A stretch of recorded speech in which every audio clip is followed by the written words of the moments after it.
गांव रक्षक, जिनको गांव रक्षक कहना तौहीन होगी, राक्षस कहना पड़ेगा, उन्होंने क्या किया, उन बच्चों को बोला रोको गाड़ी। तो उस गाड़ी में बैठे हुए बच्चों ने समझा कि वे हमारे कोई दोस्त हैं जिससे हमने चंद दिन पहले लड़ाई लड़ी, कहीं वो हमको रोक कर ना मारेंगे। गाड़ी भगाया उन्होंने। 30 किलोमीटर तक इन गांव राक्षसों ने उस गाड़ी का ताक़ुब किया और फायरिंग की, और फायरिंग करने में एक बच्चा की जान चली गई।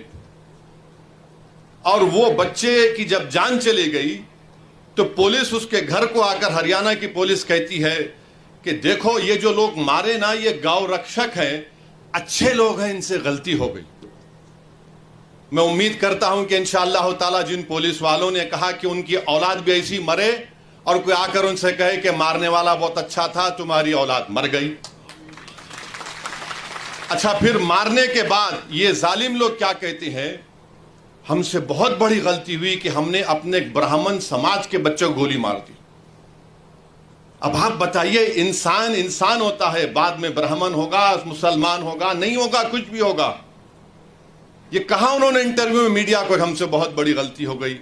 और वो गाय रक्षकों को लाइसेंस कौन दे रही है? बीजेपी की हुकूमत।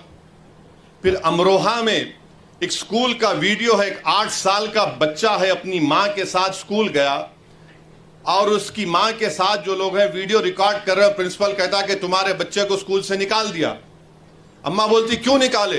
बोले ये अपने टिफिन में गोश्त लाता है और धर्म परिवर्तन कर रहा है। कोई 8 साल का बच्चा धर्म परिवर्तन कर सकता है? और प्रिंसिपल ये कहता है कि यह बच्चा बड़े होकर मंदिरों को तोड़ेगा, बम बनाएगा। अच्छा, अब तक उस प्रिंसिपल के खिलाफ कोई एफआईआर दर्ज नहीं हुआ, कोई एफआईआर दर्ज नहीं हुआ उसके खिलाफ। अब मुझे कल मालूम हुआ हमारे अमरोहा के मंजलिस के यूनिट से, शमीम साहब से, कि इंक्वायरी ये कहा गया कि नहीं, ये तो झगड़ा था फीस का। अबे फीस का झगड़ा है तो तुझे क्या, तेरी क्या जरूरत कि तू मेरे बेटे को कहे कि तू बड़ा होकर जिहादी बनेगा? तेरी क्या जरूरत तू ये कहे कि गोश्त लाकर धर्म परिवर्तन 8 साल का बच्चा करेगा? 8 साल का बच्चा कोई कर सकता है धर्म परिवर्तन? बताइए आप। ये नफरत पैदा कर दी गई है मुसलमानों की तरफ से, और इसका जिम्मेदार नरेंद्र मोदी है।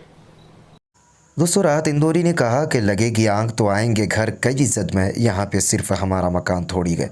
आपको बताएं कि गौ रक्षकों के नाम पर लगातार जिस तरह से पूरे देश से गुंडागर्दी की वीडियो सामने आ रही है, इसको लेकर कहीं न कहीं भारतीय जनता पार्टी जिम्मेदार है, क्योंकि इन लोगों के खिलाफ ना ही कोई सख्त कार्रवाई होती है, ना ही इन लोगों को अंदर किया जाता है, और इन लोगों को खुलेआम गुंडागर्दी करने के लिए रोड पर छोड़ दिया जाता है।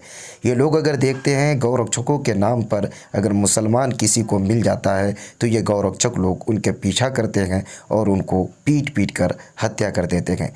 लेकिन हरियाणा के अंदर जो वाक़या पेश आया ये बहुत ही डिफ़िकल्ट है और उससे अलग है।